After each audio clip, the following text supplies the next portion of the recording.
Le show de moto vous est présenté par la Capitale Assurance Générale, l'assureur québécois des motocyclistes. Honda et Yamaha.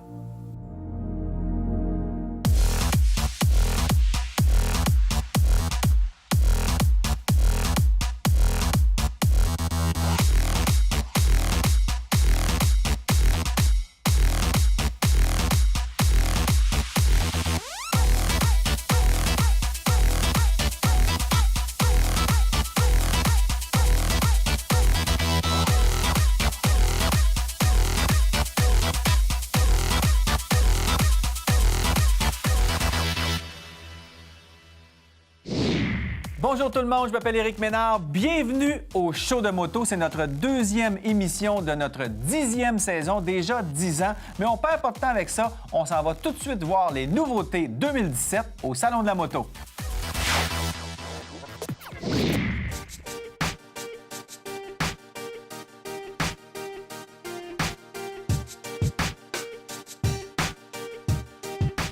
Aujourd'hui, on fait notre pèlerinage annuel au Salon de la moto de Montréal et comme à chaque année, je suis surpris de voir qu'il y a autant de nouveautés, des nouveaux modèles de motos, mais il y a aussi des nouveaux visages. On voit de plus en plus de jeunes. On voit aussi des baby boomers qui viennent magasiner une nouvelle moto. Il y a vraiment plein de choses à découvrir et pour nous, c'est un petit peu comme un party de famille. Venez-vous-en, on fait le tour.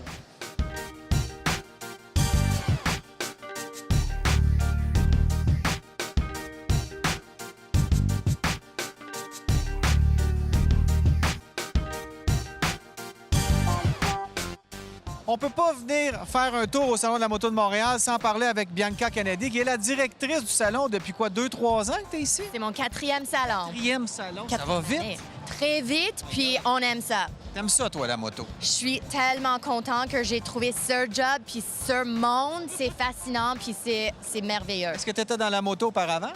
Je roulais derrière mon mari pour 10 ans, puis ma job m'a amenée à la moto. C'est sûr, après mon premier salon, j'ai dit j'embarque, je vais faire mes cours. Puis là, mon premier été, après mon premier salon, j'ai fait mes cours de moto, puis j'ai tombé en amour. Dis-moi, bon, tu arrives comme nouvelle directrice, tu veux probablement mettre ta marque aussi. On a vu des changements dans les dernières années, mais comment tu vois ça, le salon de la moto? Comment il faut que ça évolue, un salon? C'est sûr, on voit des nouvelles tendances. Puis une des choses qu'on remarque depuis les dernières 10 années actuellement, c'est la diversification des riders. C'est quand même plus juste un genre de personnes typiques. On voit des femmes, les jeunes, les étudiants, les retraités, les familles. Alors, ça se diversifie. Puis le salon, on veut qu'on suive cette tendance. Alors, faut que ça reflète tout ça. Exactement. Alors, on est en train de travailler des nouveaux programmes, des nouvelles attractions. L'Hangar 17, par exemple, une nouvelle attraction cette année de la culture moto custom. C'est des marques indépendantes, des builders locales. C'est une scène émergente. Puis ça, c'est juste un exemple.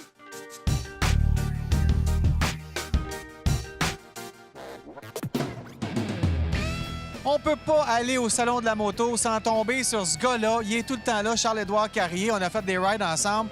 Là, tu es l'initiateur de ce projet-là, le Hangar 17. Oui. Ça vient d'où ce nom-là, d'abord? Bien, Hangar 17 parce que c'est 2017, fait que c'est pas... Ah, OK. Je pensais que c'était comme un concept super songé, là, mais c'est bien... J'ai pas de super histoire à te raconter que non, c'est 2017. Fait que l'an prochain, ça sera 18 peut-être, tu sais. On va jusque-là dans la... Mais c'est quoi l'affaire? C'est parce que vous trouviez que vous aviez pas votre place avec les bike builders. L'année passée, il y avait un petit kiosque de rien, mais là, on parle de pas mal de pieds carrés. Oui, en fait, c'est pas qu'on trouvait pas notre place. C'est que l'année dernière, il y a une première tentative qui a été faite avec Bianca Kennedy, qui était une super belle initiative. C'était de regrouper les gens, en fait, du film Les Vagabonds sur 2 roues.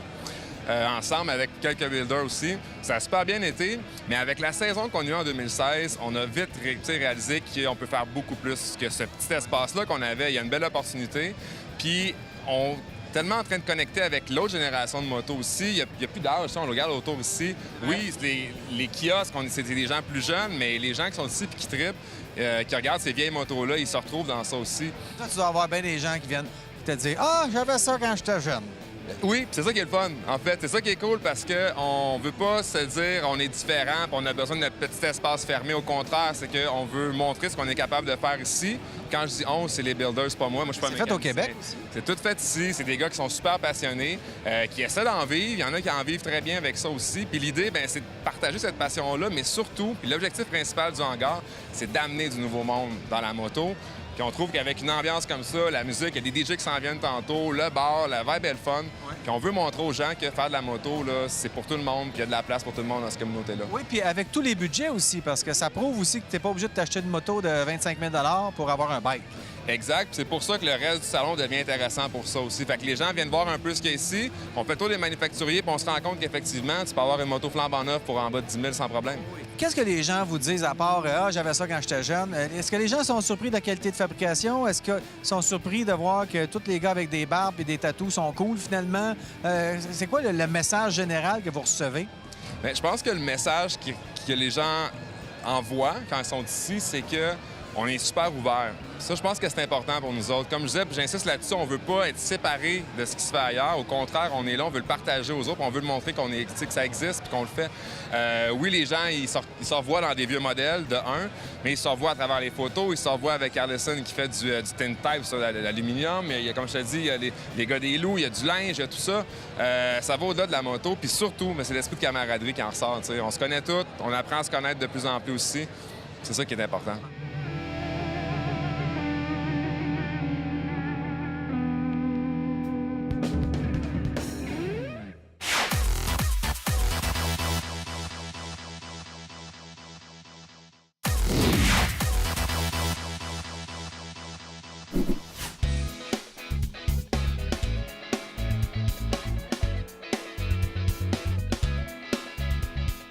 Aujourd'hui, on a les réseaux sociaux. Si tu veux apprendre quelque chose sur une nouvelle moto, tu peux facilement tout trouver en ligne. Pourquoi, d'après toi, les gens viennent quand même au salon plutôt que regarder ça en ligne ou d'aller chez un concessionnaire? C'est sûr, il y a un aspect esthétique. Il faut toucher, voir. Il y a la communauté aussi. C'est sûr, oui, on peut rejoindre du monde sur les médias sociaux, mais il y a un aspect communautaire au salon. Les gens viennent en groupe, ils viennent avec les amis, en famille. C'est une expérience. Puis, c'est de s'immerser dans un monde de motos. Autant les 1000 motos qu'on a sur le plancher, mais l'équipement, les casques, de vraiment faire une fin de semaine ou une journée ou une après-midi immersif. C'est toute l'information que tu veux au bout de tes doigts, dans tes mains. Et il y a plein d'experts aussi qui sont là. Si on a des questions, on se demande, bon, tel casque, est-ce qu'il est bien ventilé? Telle moto, est-ce que ça peut aller vite, pas vite? Il y a les experts aussi. Je pense que les gens viennent rencontrer des experts. C'est ça. Puis tu as les réponses à tes questions des experts immédiatement. Puis, quand souvent tu es dans un environnement, il y a une question qui t'amène à une autre ou à une autre demande, une autre pensée. Puis, c'est tout ici. Alors, c'est quand même toute une expérience. C'est sûr, oui, les médias sociaux, il y a des avantages, mais cet aspect interactif, on l'a pas dans les médias sociaux.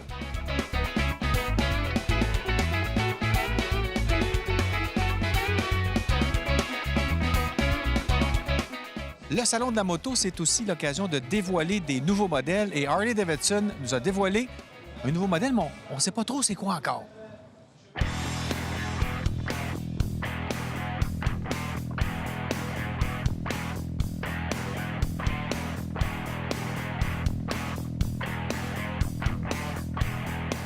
La Road King spéciale, c'est un beau compromis parce que c'est notre belle plateforme touring. Oui. D'ailleurs, on sait que la plateforme touring, la Road King a été la première touring pour Harley-Davidson en 1949.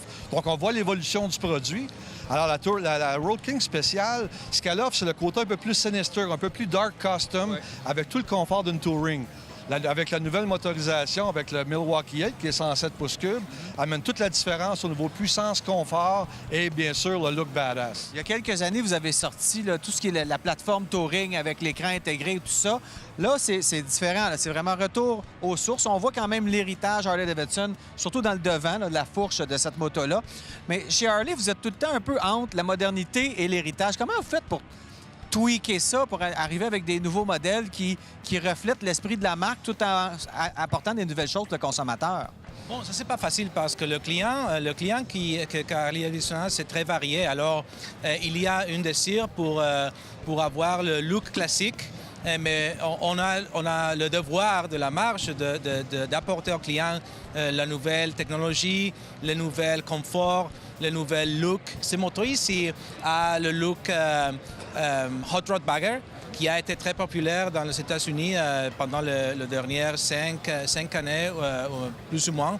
Mais ça aussi bien à la technologie de notre nouvel moteur Milwaukee 8, qui a été lancé l'année passée, qui est le plus de la technologie B-Twin que Harley Davidson offre maintenant. Et bon, on ne se le cache pas, il faut aller chercher des jeunes motocyclistes. Avec ces couleurs sombres-là, on va y aller. Ça reste qu'une moto de 27 000 $, c'est peut-être pas pour quelqu'un qui vient de s'acheter une maison. Faut quand même se rappeler, on est une jeune compagnie de 115 ans. Donc, la manière qu'on développe nos produits aujourd'hui, c'est toujours basé sur cette histoire-là de 115 ans, sur comment on est allé chercher notre clientèle depuis le tout début.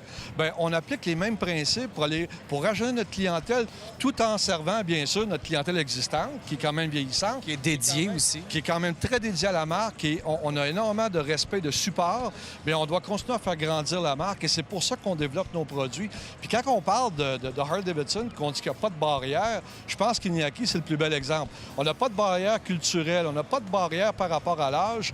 La Harley Davidson, c'est la moto de tout le monde. Et c'est l'esprit qu'on veut continuer à développer, de continuer à promouvoir et à repositionner qu'on est vraiment la moto de tous les gens, peu importe l'âge, peu importe le rang. Et c'est là qu'on développe notre produit présentement.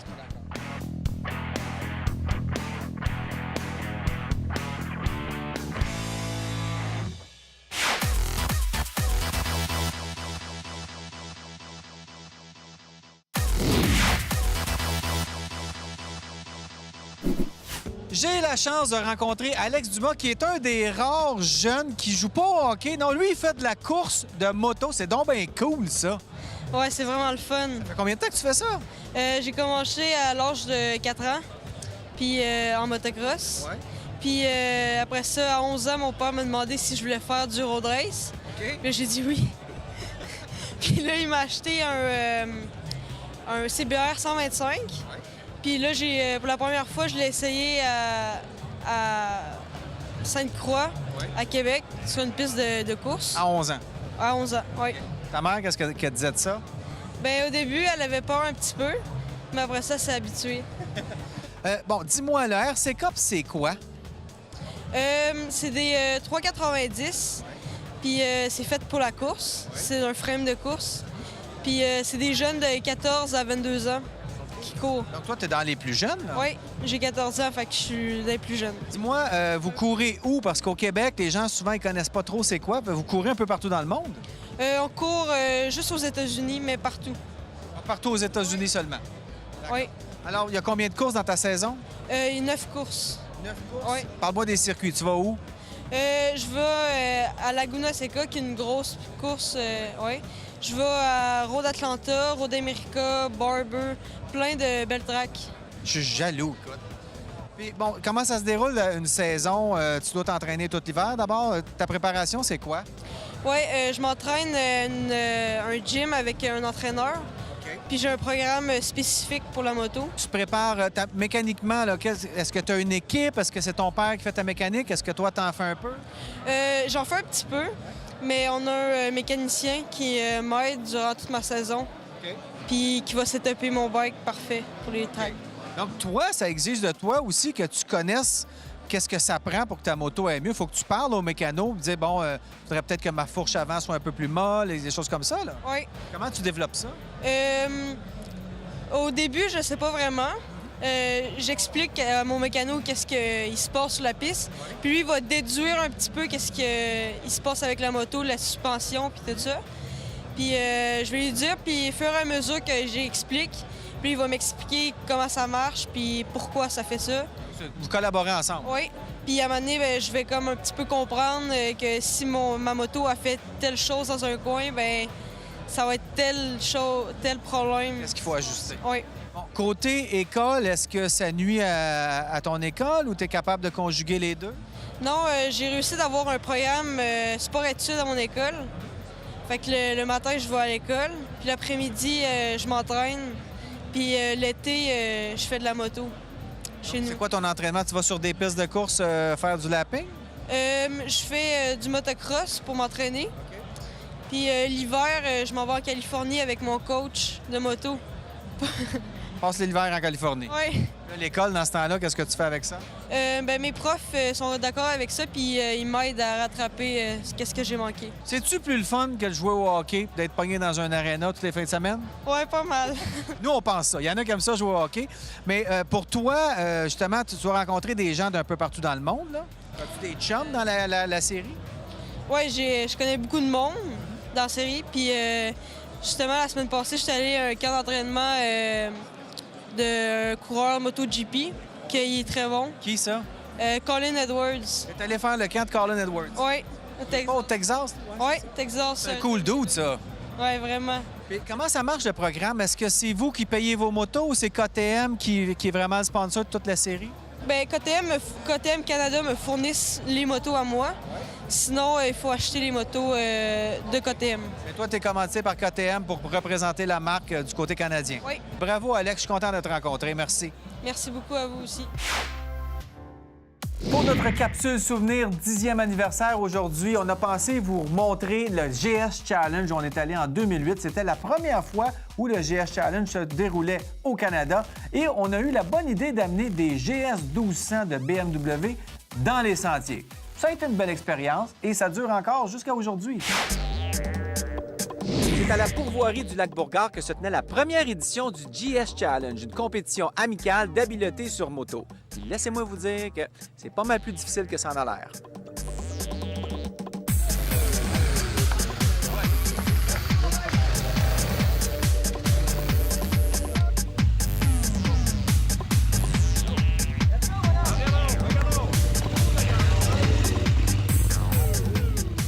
GS Challenge, ce n'est pas une compétition. Chacun fait sa propre compétition. Chacun évalue son habileté et prend une décision en fonction de ça. C'est des équipes de 3.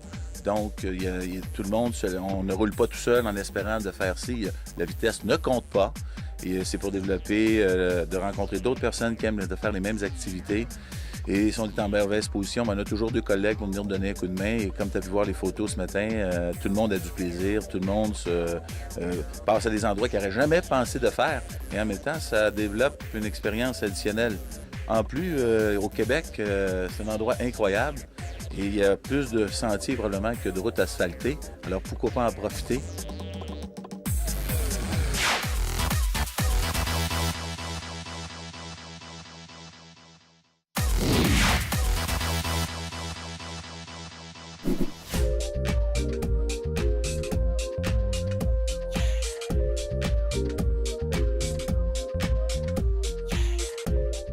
C'est toujours le fun aussi de venir faire un tour dans le kiosque de Piaggio parce qu'ils ont des belles marques italiennes, bon, Vespa évidemment, mais aussi Moto Guzzi et Aprilia. D'ailleurs, cette année, au show de moto, on vous présente la MGX 21. On est allé assister au lancement et on a essayé aussi la Moto Guzzi Audace, qui est une espèce de gros cruiser qui va probablement faire sa place dans le marché des grosses cruisers, des motos évidemment un peu plus dispendieuses, mais avec un beau design italien.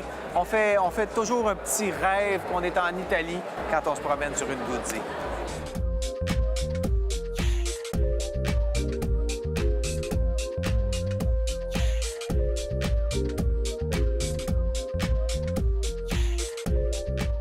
J'ai vu tantôt, je stationnais ma voiture et puis là, il y avait l'école Yamaha pour justement avoir de nouveaux motocyclistes. Vous les partez avec l'école Yamaha qui permet aux jeunes d'aller essayer des petites motos hors route. C'est cool, ça aussi. Oui, c'est tellement le fun. C'est pour les enfants de 6 à 12 ans. C'est inclus dans le prix d'admission. Puis, c'est un parcours conçu pour eux. Ils viennent, on les met dans tout l'équipement sécuritaire avec des instructeurs. C'est un cours de 15 minutes. Puis, j'ai jamais vu un enfant sortir de là sans un gros sourire autour de toute la face.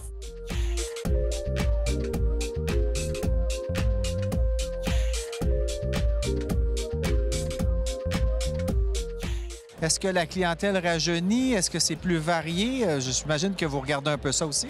Oui, c'est sûr qu'on voit les statistiques. On a plus des femmes, une augmentation de 30 dans l'industrie, en général, de femmes propriétaires de motos. Puis c'est sûr, ça se reflète au salon. On a la soirée des femmes à notre salon chaque année, le vendredi soir. L'admission est à demi-prix, puis on voit les femmes, à chaque année, on en a de plus en plus qui profitent de cette occasion. On voit la relève, même chose, on voit des augmentations, les plus grandes augmentations depuis les dernières 10 ans dans la catégorie des 20 à 30 ans.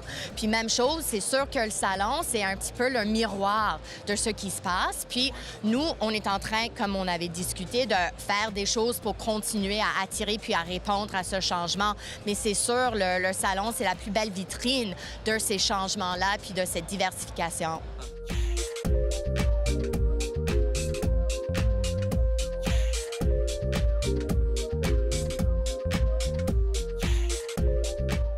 Du côté de Suzuki, on a la nouvelle V-Strom 650, un modèle qui est très populaire. Les gens qui commencent à faire de la moto, on en trouve beaucoup sur le marché, abordable. C'est une moto qui n'est pas tuable.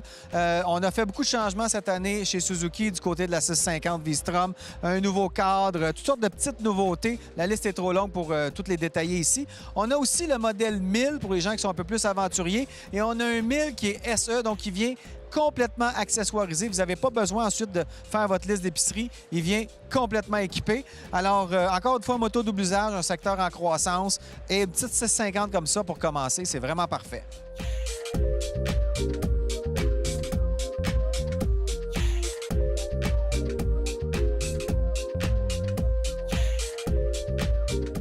Moi, ce que j'aime du Salon de la moto, en plus que c'est comme un party de famille, c'est que tu peux découvrir tous les modèles de moto au même endroit. Tu peux comparer. Donc, ça te permet non seulement de voir les nouveautés, mais de les comparer. Et cette année, ce qu'on voit, c'est qu'il y a encore une fois de plus en plus de petites cylindrées pour amener des gens vers la moto ou des gens qui veulent juste avoir une moto un peu plus petite. Il y en a plein, mais on a aussi des modèles forts comme chez BMW. On a encore les nouvelles GS, KTM, ils ont les grosses 1290R. On a aussi la Rebel chez Honda, qui est un gros modèle cette année pour Honda. Et bien sûr, il y a tous les pièces, les accessoires. On peut aller poser des questions et les spécialistes sont là. Alors, moi, ça me fait chaud au cœur. C'est comme mon petit moment dans l'année où je revois toute ma petite famille élargie.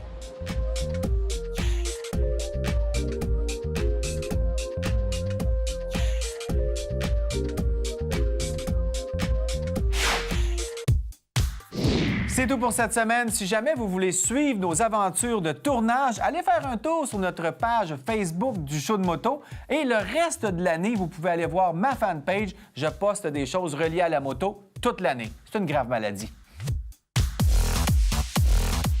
Le Show de moto vous a été présenté par la Capitale Assurance Générale, l'assureur québécois des motocyclistes. Honda et Yamaha.